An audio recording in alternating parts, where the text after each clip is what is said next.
কি করবে দিশা পাচ্ছে না। কোথায় যাবে কোথায় যাবে? ওখানে যেতে হবে। লেজুনার আর অবস্থা কি!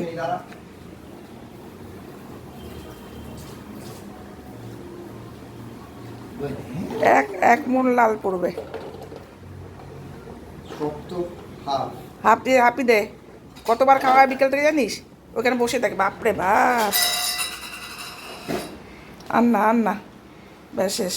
এবার সম্পর্ক শেষ। আবার চলে গেল। এমন শেয়ানা, তুই ওপরে যাচ্ছিস কেন? এই ওপরে যাচ্ছিস কেন? জারু নাম। ওর বাবা গেছে মনে ছাদে, তার জন্য চলে গেল। হ্যাঁ, ছাদে গেছিলি কেন? ছাদে গেছিলি কেন? আবার উকি মেরে দেখে। কি করবি? নিচে যাবি না ওপরে আসবি? ভাগ এখান থেকে। টিট খাওয়া শেষ, নিচে চলে গেল।